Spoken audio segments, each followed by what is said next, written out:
Okay, so I'm recording on 2 different cameras, just in case one fails, because technology seems to break around me all the time now.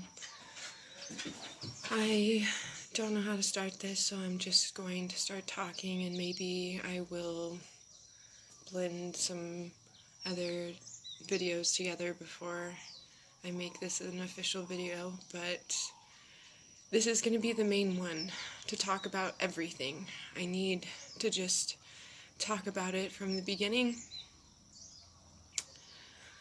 I keep thinking of how to do this, how I should write it all down, and I should make one of those webs that you start off with, like they teach you in writing school. Like, start off with a web, and then do a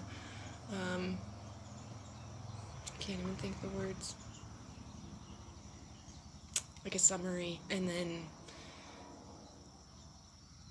I wanted to make it all official, and I wanted to make it something that I wrote out, because I felt like if I wrote it out, that would make it more meaningful.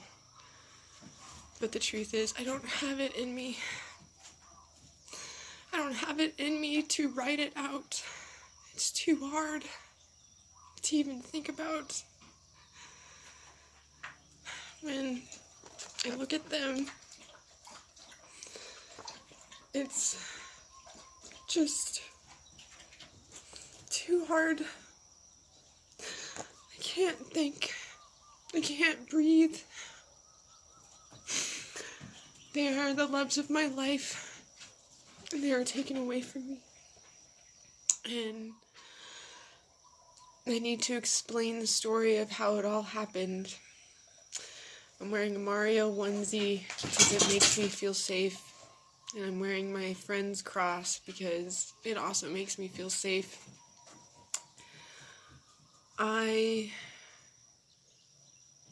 need to tell people the truth, and I don't care what people think of me, because I need help. This whole video and all of my other videos that will come after this is all so I can get some help retrieving my children. There are 3 missing still. They're the loves of my life. I've had them for almost 13, 12, and 7 years, and I am dying without them. I made some mistakes because of some things that happened to me that I would love to explain to the world, because they're pretty interesting things. And in my explaining my truth, I hope that there are people out there that might be able to help me get a lawyer so I can get my dogs back. They were registered as emotional support animals, and a lot of people don't believe in those, but I can tell you that with all the diagnoses that I have just been given recently in my life, following a 21-day hospital stay, 3 separate times, for 21 days altogether, I've been diagnosed with borderline personality disorder. I've been diagnosed with bipolar disorder. I've been diagnosed with anxiety, depression, and just overall, here's your crazy stamp. And I learned while I was in the hospital that crazy doesn't exist, and I love myself exactly how I am. And I was willing to take the medicine that they gave me while I was in the hospital, so I could prove to them that I was a stable person after doing what I did, which I'll explain later. And I did everything that I was supposed to do, and they kept me there so much longer than I was supposed to be. And it is the reason why I had my dogs taken from me. They were in the Humane Society for too long, and then they were taken from me. And then the Humane Society and the hospitals were working together to basically make sure that I didn't get them back.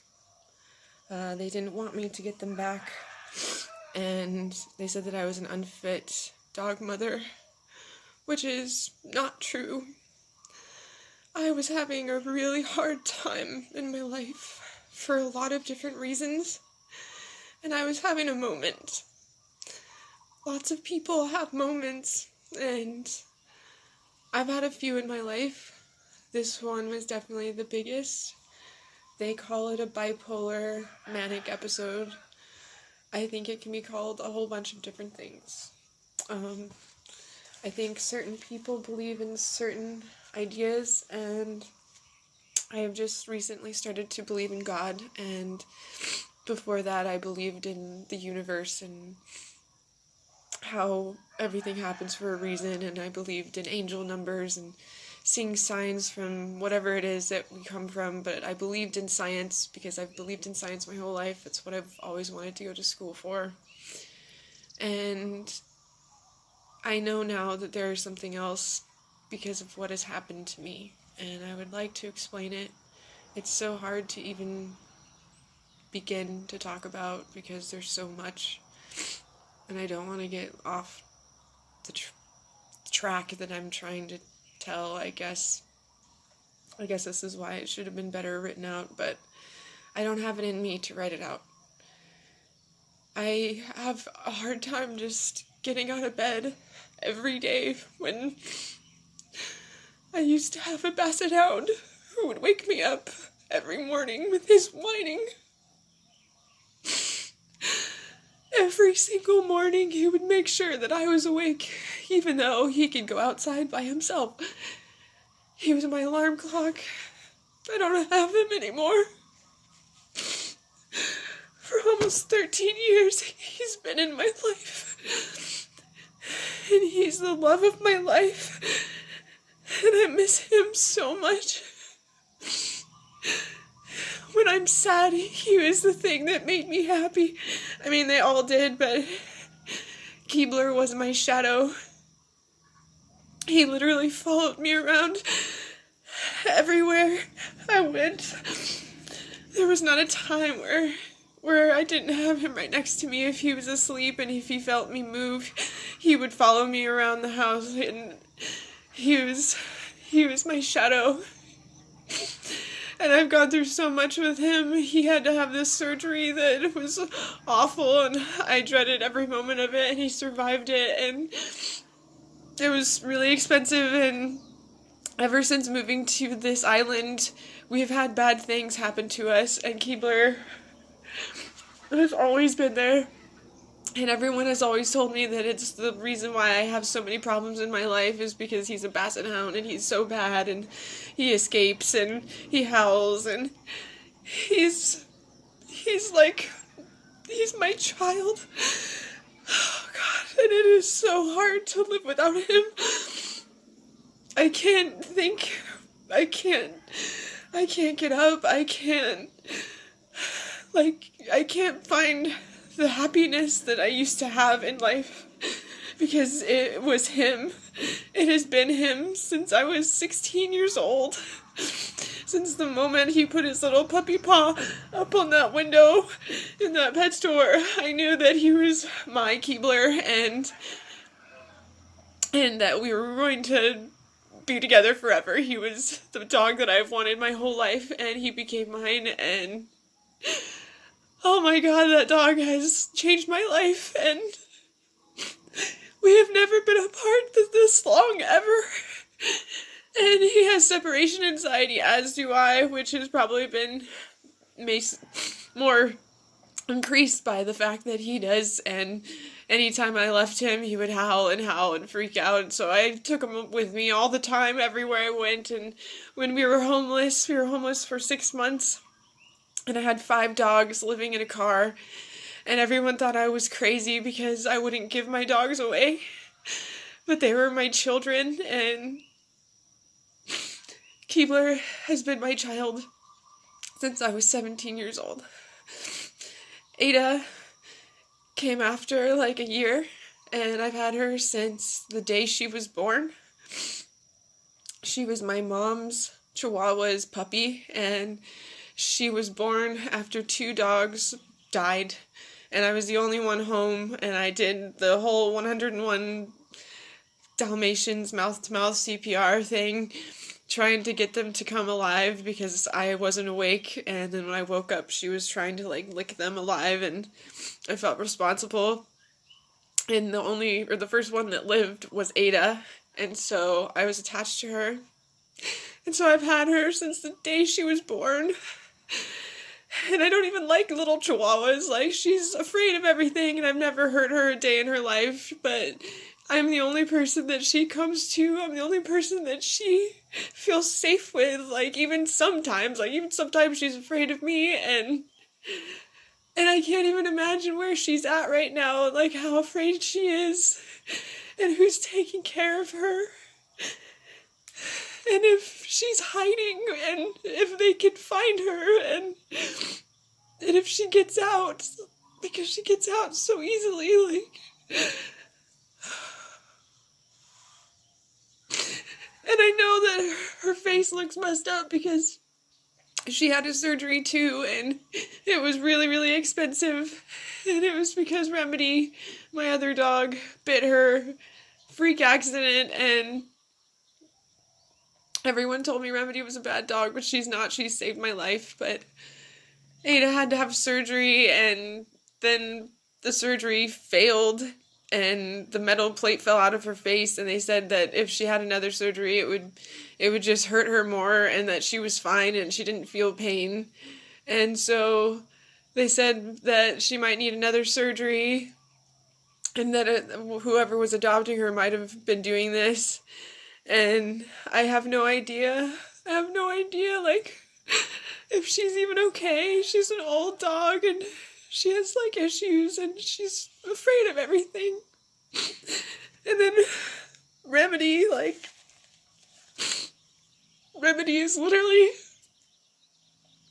my remedy to life. When she came into my life, it was a really bad time, and she fixed so many problems, and she created a lot of problems too with her mischievousness. She can get out of any fence ever, and she's the type of dog who would escape every single day, and then she would be waiting for me on the porch when I got home. Always. She always came back to me, and any time that she gets out, it's because she's just chasing after me, because she wants to be with me all the time. And when all of this stuff was happening, and when the police were looking for me, and they looked for like 20 minutes, and didn't know if I was alive or dead, the person who found me was not a person, it was my dog. It was Remedy. She escaped out of the bathroom because they didn't close the door, and she escaped out of a tiny little window, broke the screen out, jumped out, and found me in the forest within 5 minutes. That dog saved me from being raped when I was homeless. Some men tried to attack me, and they didn't know that I had dogs, and Remedy jumped over my head and attacked this man and almost killed him, and I had to take her off of him because he had a bottle of vodka at 7 o'clock in the morning in his hands, and he was trying to come in my car. That dog saved my life. I've literally seen her get hit by a car, and the car just kept going, and she just walked away because she's amazing, and it didn't even faze her. But I saw it happen. Like, when we were homeless, she escaped out of the car once, and I looked around the entire town for her, and then she just went back to the last place that we were parked, because that's where we parked a lot, because she's the smartest dog in the world, and I cannot even think about what she thinks right now. Like, she thinks that I abandoned her. She needs me. I'm telling you, I'm a good mother, and she needs me, and I need her. Please, to the people who have been watching over my dogs since what has happened to me, going in and out of the hospital for the reasons that I will talk about after this, that I truly don't think I deserved because of what the circumstances were. But I will explain. So the people who have adopted them, please let me have them back. They are my children. They are my life. I can tell you a million stories of every little scar that they might have, or every little freckle that they didn't have before, and how they've changed and what they used to do when they were little, and how they used to sleep on my neck, and they are literally my heart and souls, and I can't live without them. And they're getting older, and I need to spend this time with them. Like, I appreciate you for taking care of them while I could not, but I can now. I might not have much at the moment. I'm living off-grid, but they won't mind. Lots of people do. I have 3 jobs at the moment, and I'm going to just keep going because I need to make as much money as I can so I can make a permanent house for them, which is my plan. I'm going to make a permanent house for them on my property, and I will never ever have anything like this happen again. I would like to explain how all of this happened and how my dogs were taken away from me.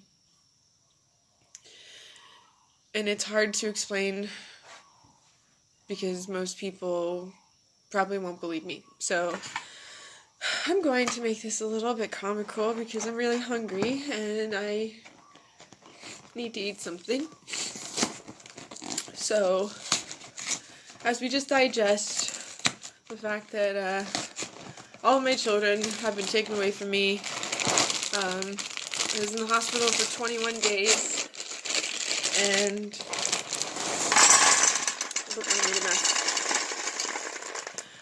I was in the hospital for 21 days. While I was in the hospital, my children were taken to animal control, and they were supposed to be given back to me. And then when I got out of the hospital, they didn't want to give them back to me because of what I did, which I'll go into later.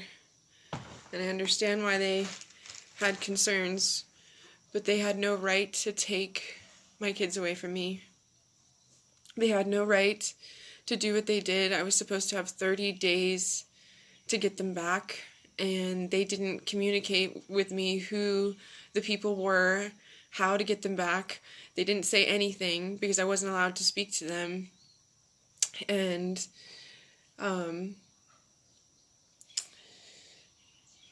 then when I finally was able to get some of them out, 2 of them were adopted the night before, and then the 3rd one that was supposed to be there, they said was not there. But the person who adopted the 2 before owns an animal rescue, and she was the person I actually contacted when I was in the hospital. But I have no recollection of this because when I was taken to the hospital, they had drugged me with something that I did not sign off for, that I told them that if they did this to me, I was going to sue them because it was now the 3rd time that they were injecting it in me, and this time I lost an entire day. I have no recollection of the day at all, and apparently the first call that I made was to this person to get her to hopefully help adopt my dogs out of the animal control. And this was while I was out of my mind because of whatever drug they gave me, and I have no recollection of this conversation at all. And so she told me that she was trying to do stuff while I was in the hospital to get them out, and that basically the Humane Society was saying to her that they didn't want me to have my dogs back because they thought that I'm a crazy girl in the hospital, and why should I have my dogs back?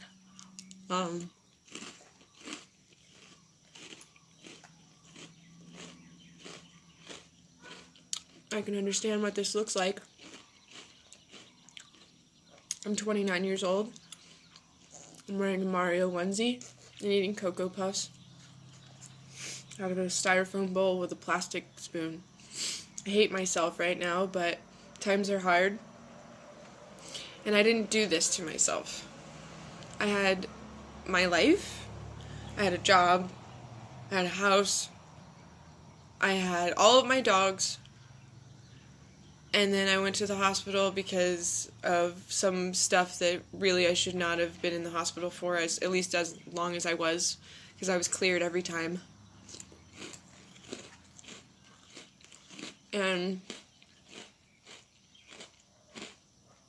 I became a number in the system. I was not there to get help or treatment. The help and treatment was not doing anything. It was just making my anxiety worse, because the things that help me with my anxieties are my dogs.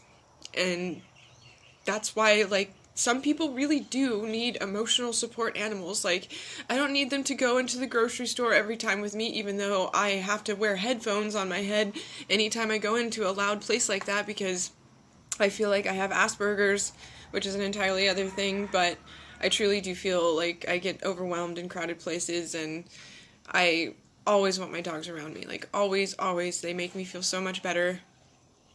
They just know how to make everyone feel better. That's what dogs do. And anyway, I need another bite.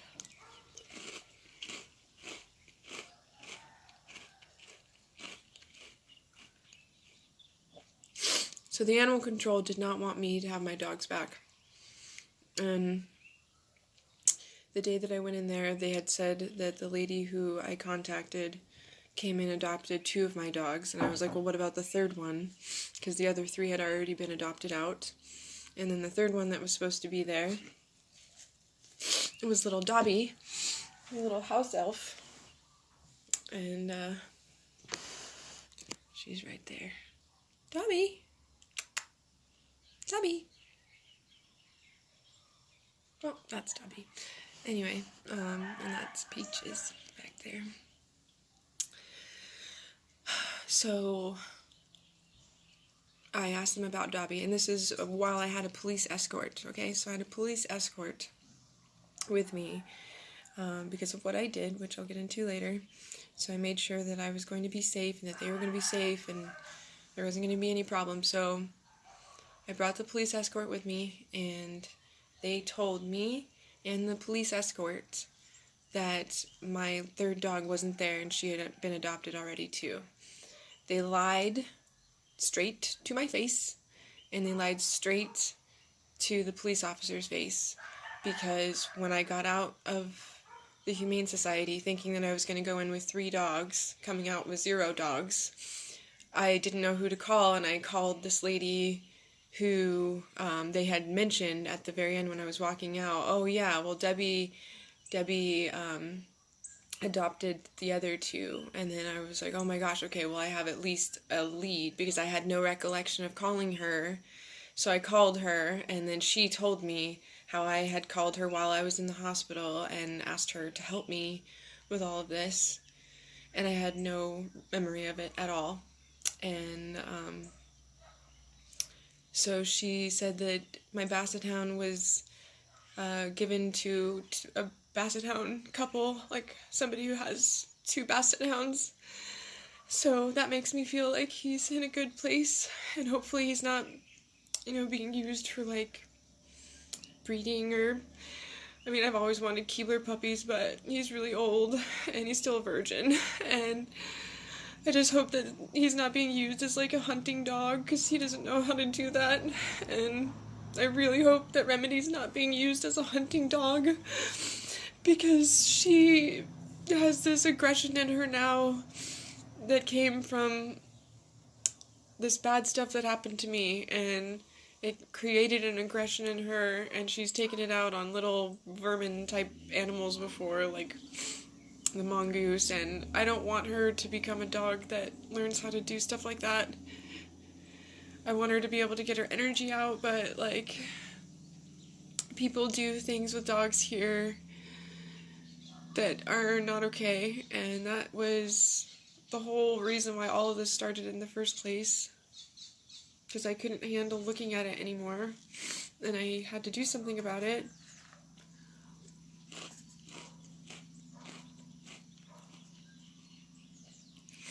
And I stood up for dogs because they were being mistreated.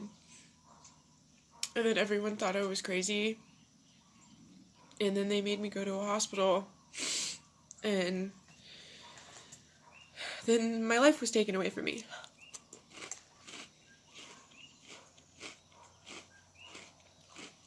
That's the short version. This is really good Cocoa Puffs.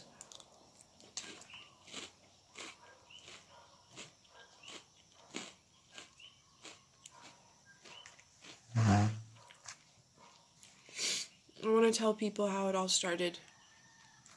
I don't even know if I'm going to be able to get through it, how long this is going to take. I'm going to try to be short.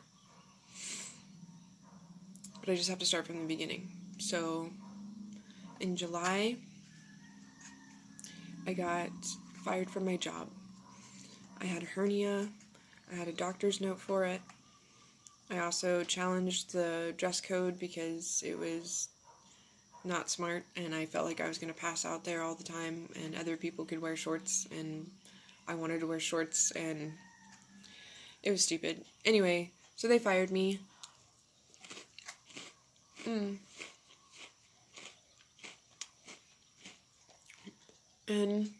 then I was like really, really poor.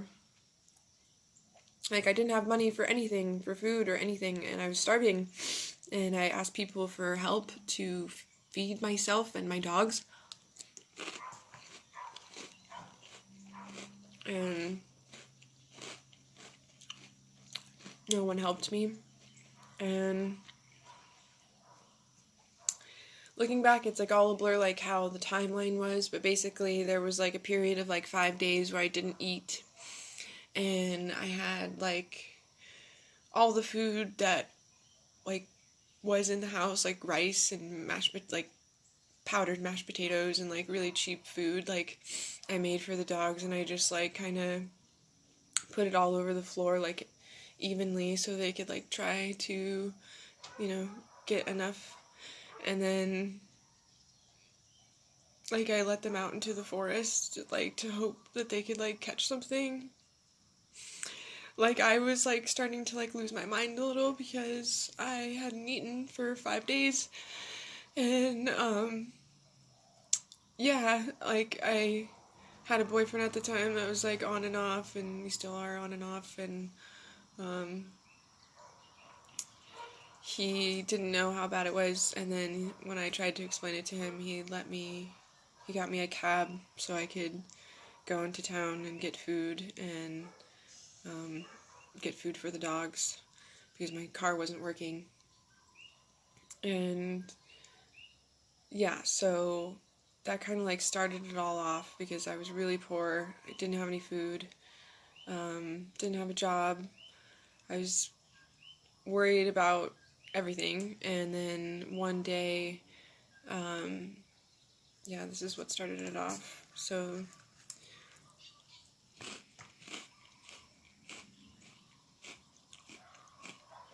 Keebler, my basset hound, I was just videotaping him talking about something funny and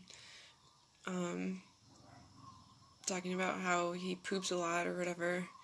And then when he started pooping, it was like blood coming out of his butt. And it just didn't stop for like 10 minutes. And it was like the worst thing I've ever seen in my life. And I called his vet, and they said it sounded like poisoning. And I had reason to believe that there were people who would want to poison my dogs because Remedy, my Shepherd Husky mix, she bit the neighbor, and it was this freak thing that happened. There's a reason why she doesn't like men, and it's because of ones that have hurt me, and that she's actually seen hurt me. And she made him have like 17 stitches, and it was really awful. And these people had threatened her life, and they said if they ever saw her again that they were going to shoot her. And yeah, so I had reason to believe that someone had tried to poison my dogs, and you know, maybe Keebler got it. It was supposed to be meant for Remedy, whatever. But I had to watch him poop blood for like 10 or 15 minutes, and it was awful, and I have it on video, and I don't want to upload it, but I will if I have to.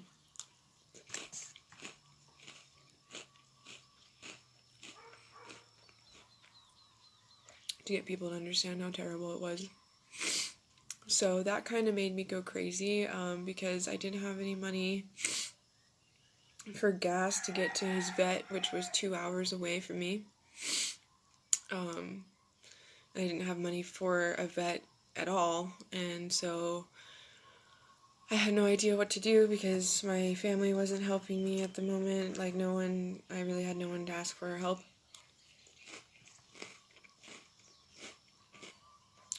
And so I decided that I was going to ask someone that I used to work with for help back in Arizona.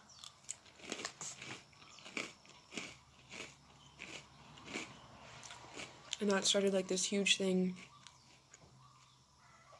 People thought I was doing something else because I was doing it on the internet and I was trying to make it funny. And then I started to just, say I'm not going to ask just one particular person, I'm going to ask a lot of people. And I started to add people on the internet that I didn't know. Like, that's what Facebook is for, to make new friends. And so I was asking these people to help me. If I had 5,000 friends, then I could, well, this wasn't even at the time, I wasn't asking for $5,000. I just, as many friends as I could get, and I was like, if every single person donated like $1, I could get Keebler to go to the vet so I could see what's wrong with him. And that was the whole point. And so I started making these satirical videos that were all because I wanted to do this political thing.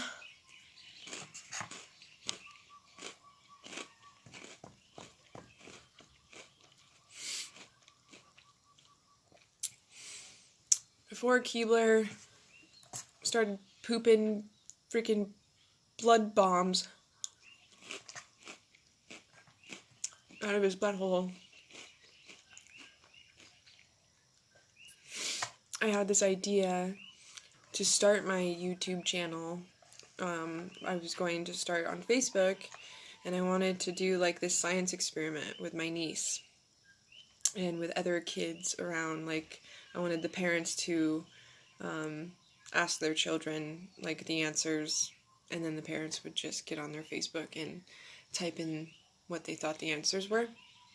And I wanted to conduct a science experiment to get kids to understand what was going on in the world today, like just in general about like how unequal everything is, unequal, how we are fighting these wars that we don't need to be fighting, and how the government works, and basically how there's like this whole group of people that don't have their children still for no reason, and how there's a whole group of people who want to keep people out so badly out of a place that we teach them was founded on everyone coming together and sharing the land, even though that's not true.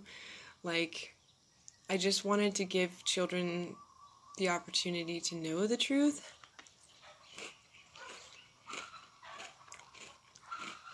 and I was going to present it in a really fun way. I had this really fun science experiment set up, and I'll tell you guys about that later.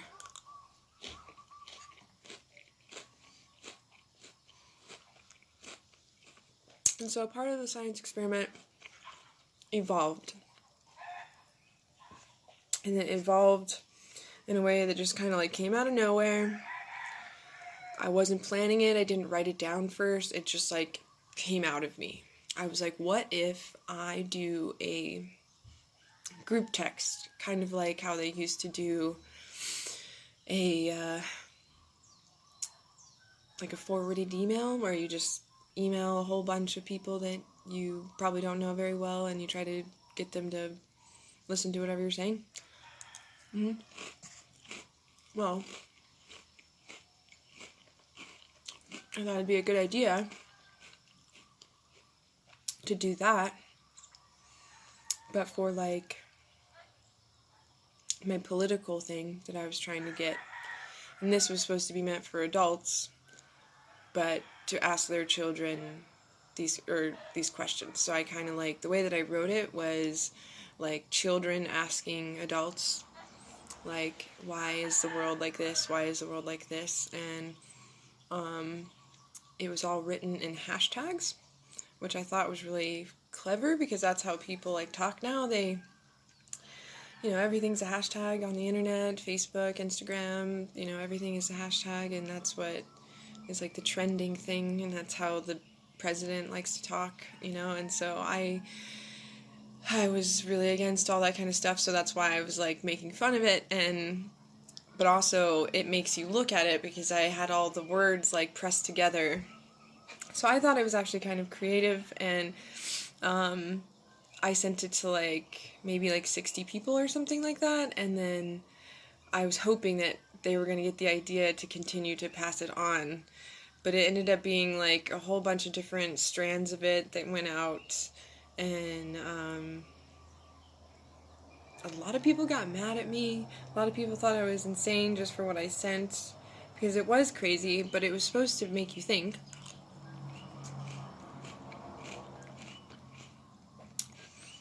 And if you did think, instead of just like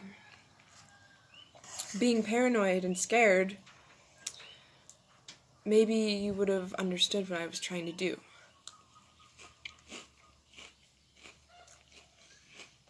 And what I was trying to say.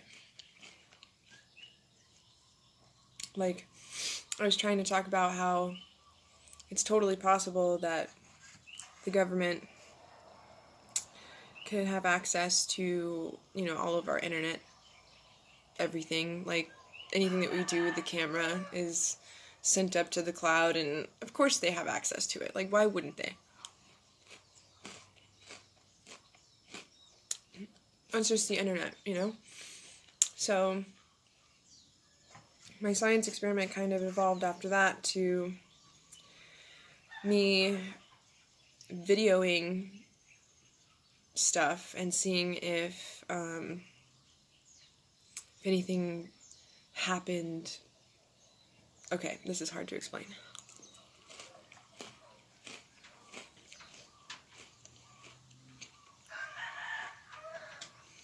So I started making funny videos calling out like Donald Trump and saying a whole bunch of things. Just being silly. Just making a whole bunch of noise. And excuse me. And then I was like, well, I wonder if I turn off the camera, because my computer wasn't working.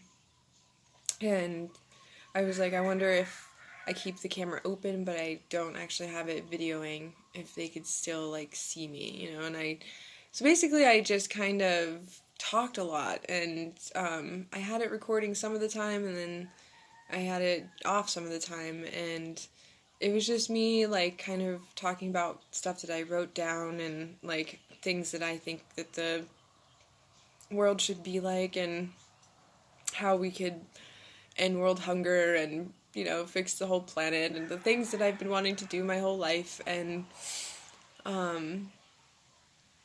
And then I started just getting creative with it and like getting kind of angry because I was like, I can't believe that he hasn't said anything yet. Like this is where they say that like I was in a manic episode, okay? So like I didn't sleep for a few days, and that's kind of how it starts. Like you have a lot more energy, and yeah, I was protesting. I mean, I slept like a little bit, but not like normal. So I said that I was protesting the fact that he hadn't done anything to return the children to their mothers yet. The children from Guatemala, right? Is that where they're from? Gosh, I can't even remember. Or no, Honduras? I can't even remember anymore because I just try not to pay attention to the news. It just makes me so sad. I can't. It kills me to think about all the sadness because there's so much sadness all around me, and it just kills me. So anyway, like the fact that all those kids are still like in a prison in Texas or wherever they are, and I was like, what is he planning on doing to get them back to their parents? Like how are we planning on fixing this? And then I started getting mad and like saying stuff like si se puede and like a whole bunch of stuff, but a lot of it I wasn't even recording. So I was like, okay, let's see if they can tap into stuff, because this was like while I was adding like a whole bunch of people on Facebook like from Middle Eastern countries, which I thought like if they were like tapped into my thing that that would like be a flag, because every time like you add a couple people on Facebook that you don't actually know, they say like, oh, are you sure you actually know this person? And like you have to hit like yes I do or whatever. And yeah, I was trying to get the point across. Like I had people from everywhere, from India, from Mexico, from Honduras, from all over the place, because I wanted to become friends with people, because I wanted to start talking about my political ideas, and I also wanted to start sharing my comedy stuff, because I thought that I could make some kind of money off of, making YouTube videos, maybe, I don't know.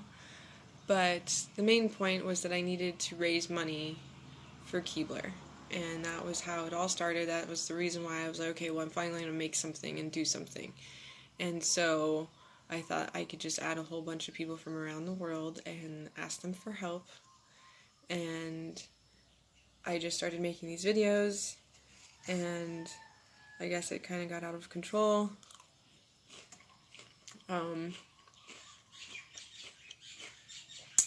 Everyone thought that I was like gonna kill myself, and I don't know why.